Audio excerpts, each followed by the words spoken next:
Hey, sorry for the interruption once again, and I'm sorry that we just broke in without the initial graphic that we usually do, but I fell asleep on the job, and so we've back. Gone rogue.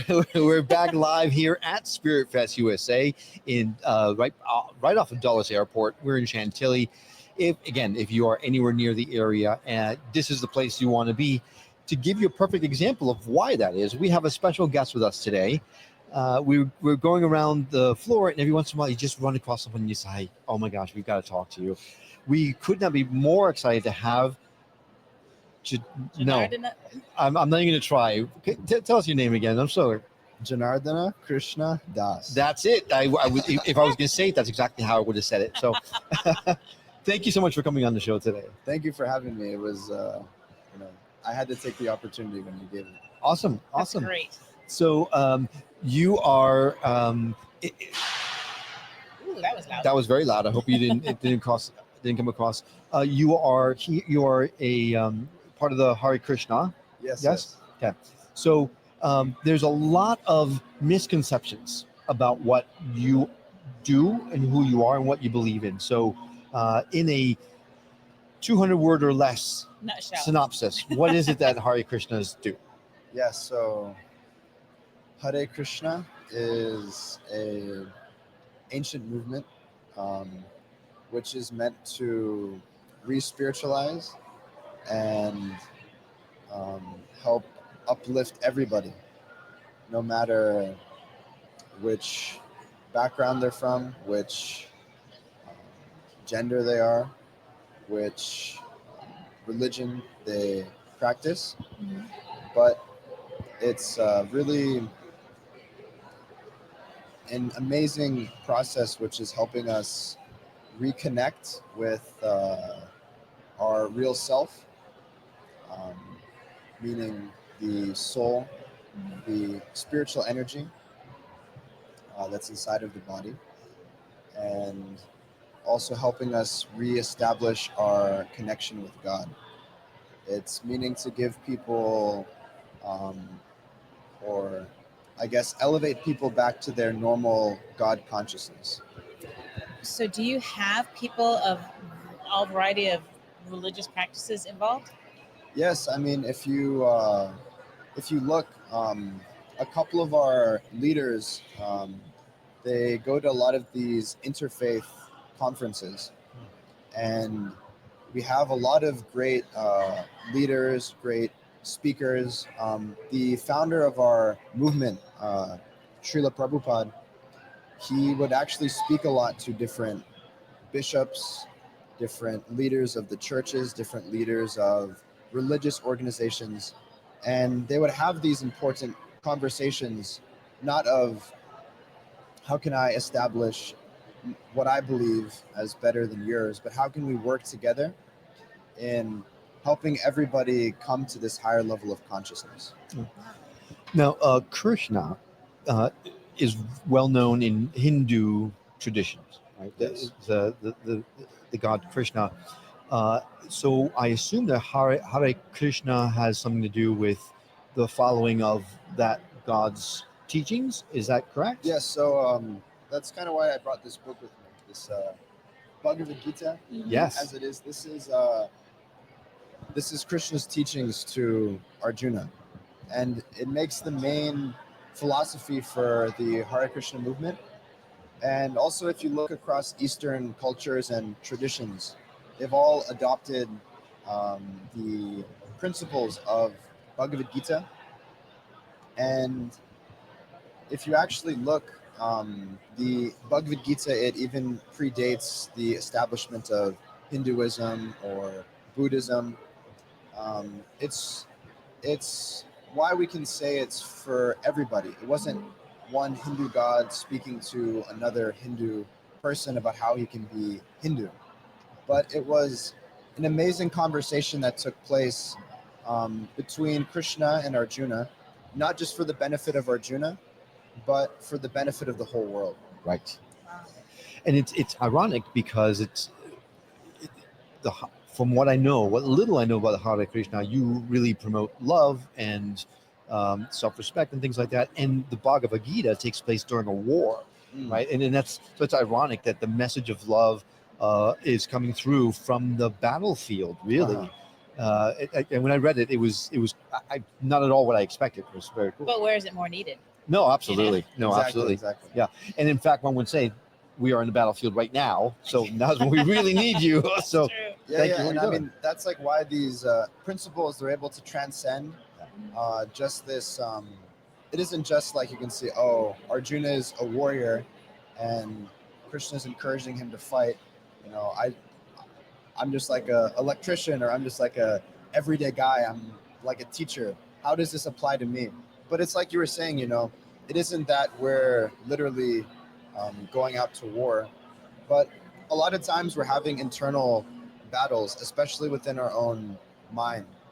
And that's Krishna really gets to that point really early on in the Bhagavad Gita, where he really starts to talk a lot about the mind, talk a lot about how your mind can be your best friend or your worst enemy. It just depends on how you use it. Right. So it really starts off as like this broad spectrum, you know, reality, but it gets deep really, really quick. So I have a question that I've always wondered. I have a feeling a lot of people wonder this as well. We can always pick you out of a crowd because of what you wear, your hair. What is the meaning behind I how see. you present yourselves? A lot of it has to do with demonstrating a lifestyle of simple living and high thinking, right? So a lot of our distinguishing, I guess, presentation, which you're talking about, is one, the shaved head with the ponytail in the back. little tail, yeah.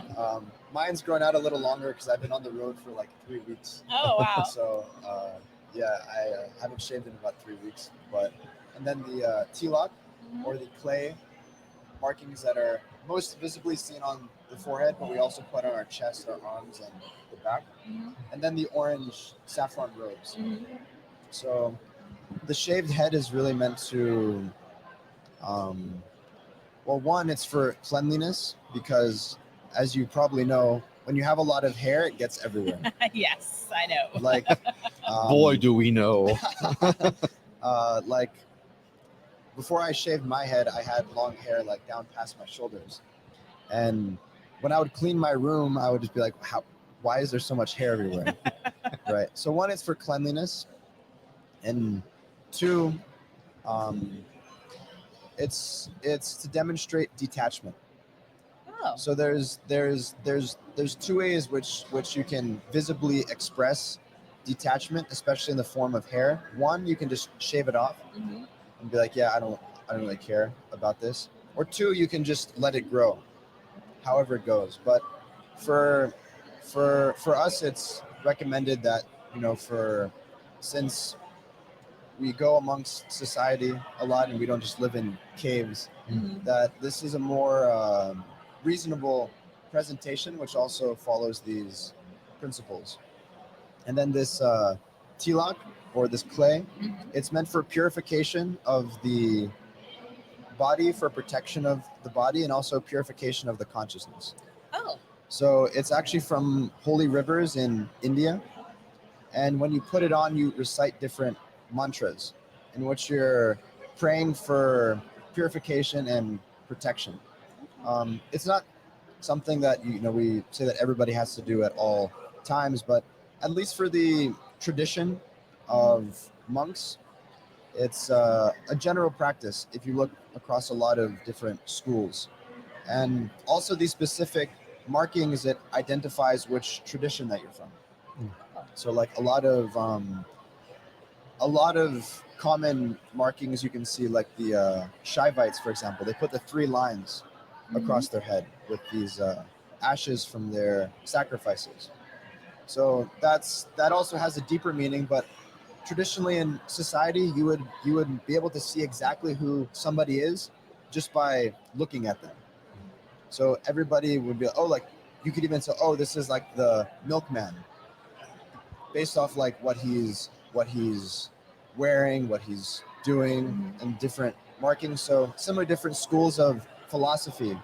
Traditionally, you would be able to see, oh, like this is a Shaivite, this is a Vedantist, this is a Mayavadi. So this Hare Krishnas were identified with these markings. So it's nice to see at least that even though you are practicing the Hare Krishna lifestyle, you still carry a cell phone. So that's you don't have to give everything up, right? Yeah. I mean, cell phone I sort of have to have with my, because traditionally, at least monks, they lived in like monasteries up in the mountains. They lived in caves, and because people were more spiritual, people had more of a connection with their spiritual life. They would specifically go to these places for spiritual upliftment and spiritual realization and for guidance also. But nowadays, because society is a lot more materialistic, it's sort of up to us to go out and encourage that from people. Right. So is that people say that when they see the Hare Krishna somewhere, they walk the other way because they're afraid that they're going to be recruited, right? They're going to be hit over the head with you got to be. So is that a realistic worry? Are you here to convert us, or are you here to help us learn how to live? So even if you look traditionally throughout all societies and all cultures, the percentage of the population that actually becomes monks, it's very, very little. It's very, very small. Maybe even less than 1%, even in the most saturated societies. Mhm. So we understand that this lifestyle, it's beneficial if you can do it, but if it's against your nature, then it's actually just going to be like swimming up against a current your whole life. So it isn't like we're saying either you become a monk, you shave your head, you dress like this, otherwise I don't want to talk to you. Right. But it's a practical process that anybody can apply. I mean, just going back to Krishna and Arjuna. Arjuna even says in the Bhagavad Gita, like, oh, instead of fighting, I'm just going to go to the forest. I'm just going to meditate. I'm going to become a monk. And Krishna tells him, don't do that, because it's his duty as a warrior to fight. Right.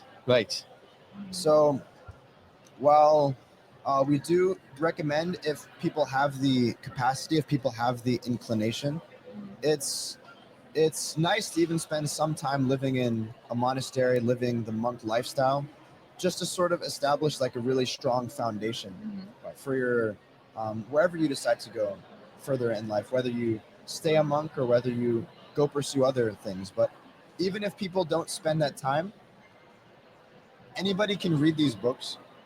Anybody can chant Hare Krishna. Like even a little child, they can chant Hare Krishna, Krishna Krishna, Hare Hare, Hare Rama, Rama Rama, Hare Hare. Anybody can chant, and you can chant at any time. You can chant at any place. You can chant in any sort of circumstance.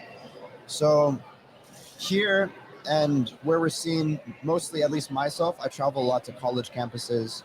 I go on the streets, basically anywhere, and my main purpose is to give people access to the knowledge and the information, because we see that most people in society, it's like almost like they're in like a dark well. And when you're in a well, a lot of times, it might not seem like your situation's so dangerous, but the biggest problem is that out of your own power, you can't really get out. But the best way to get out is if someone throws you down a rope. But it's still up to you to hold on to that rope and make your way out. So we aren't, forcing people to follow what we do, or we aren't saying that you have to become a monk or you have to do this, you have to do that. But we're trying to give everybody at least the opportunity to explore this philosophy, to explore this practice, and to try it out for themselves.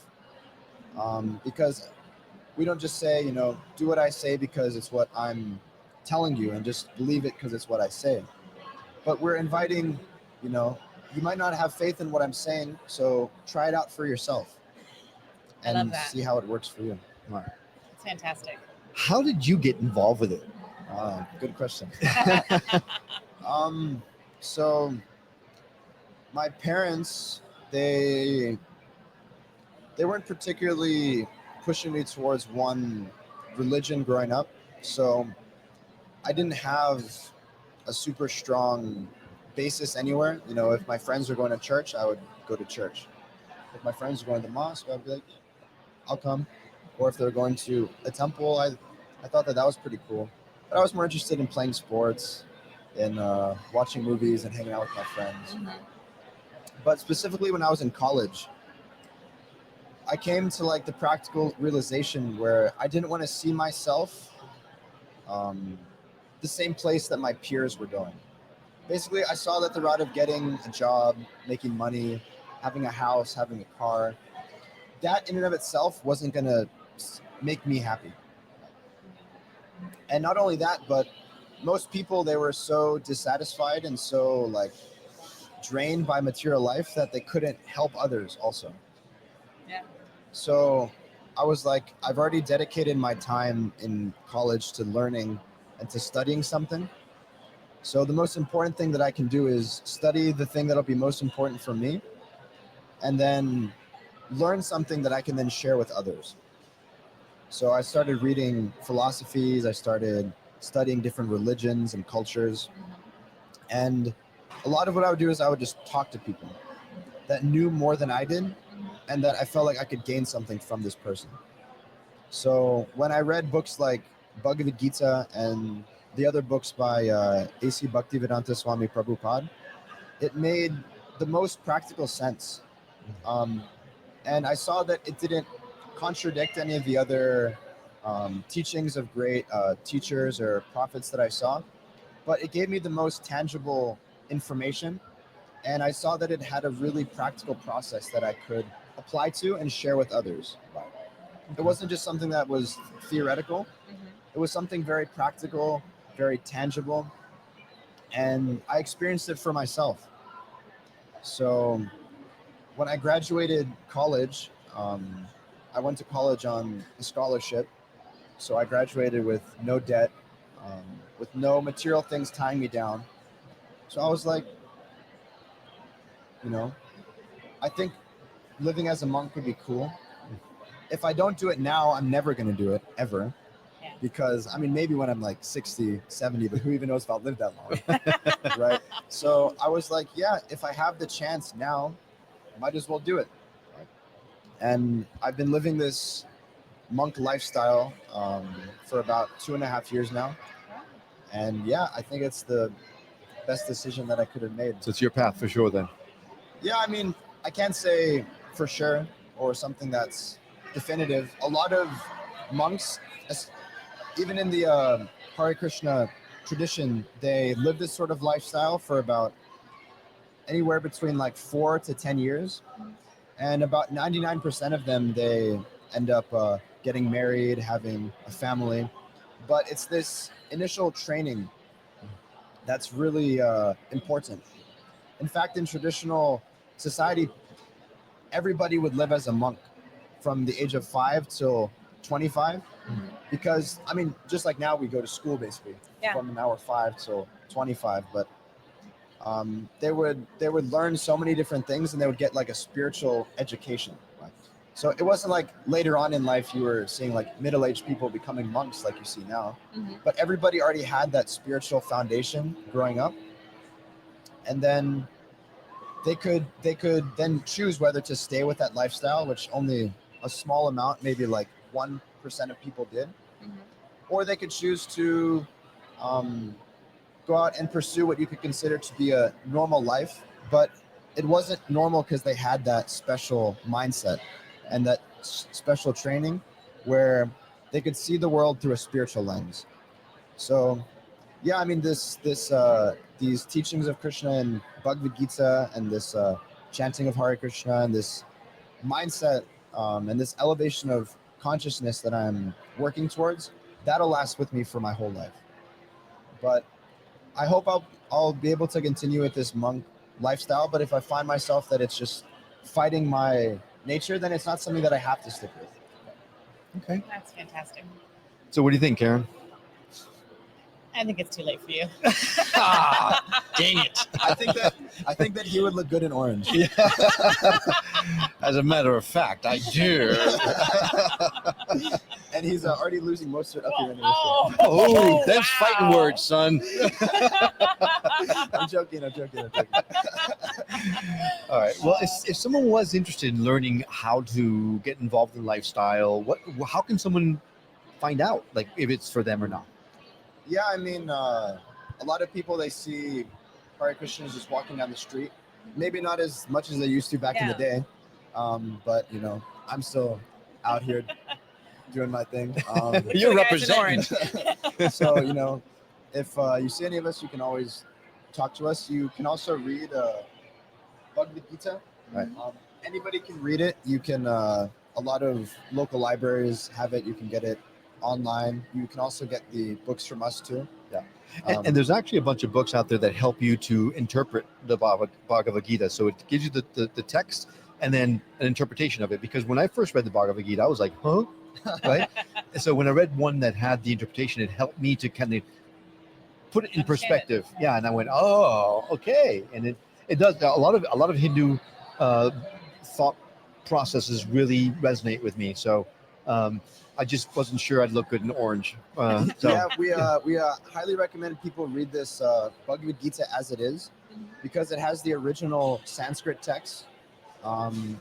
Each word has a direct word by word meaning.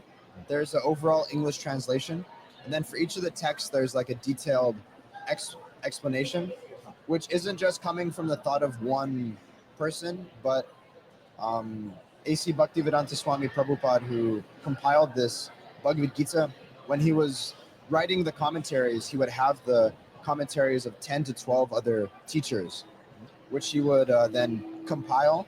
He would add his own realization, and then that's what created what are called these Bhaktivedanta purports, which really gives you access to a lot of people's detailed realization that have spent their life studying this knowledge. Gotcha. Wow.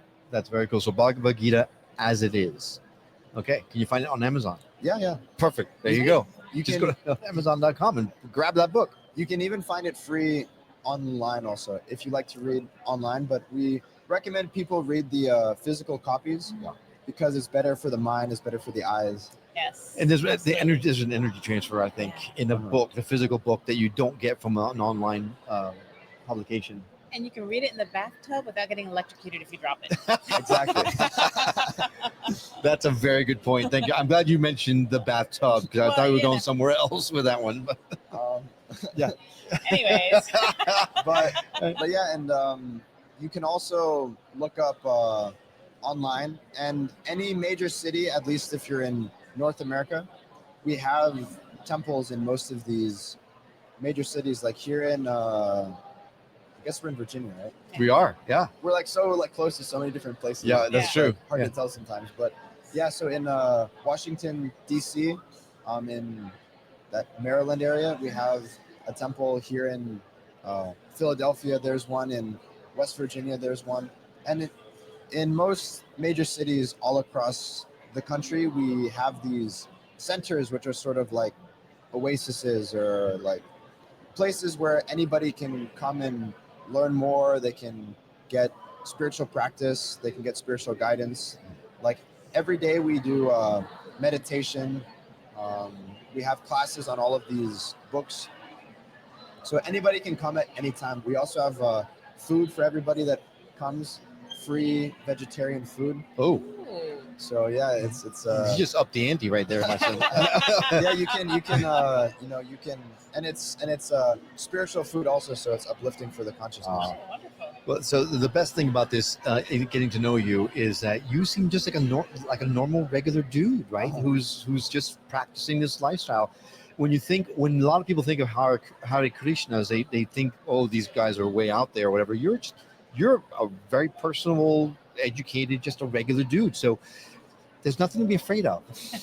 Come up, say hello. He's a very nice guy. So yeah. A lot of college students that I talk to, I often tell them, like, yeah, just a couple years ago, I was literally just like you. Right. Yeah. So I like know exactly where You can you're relate. coming from. I'm not some like guy that just grew up in like a mountain, and like this is like my first time seeing civilization. I'm like shocked, you know. But it's you know it's you know I'm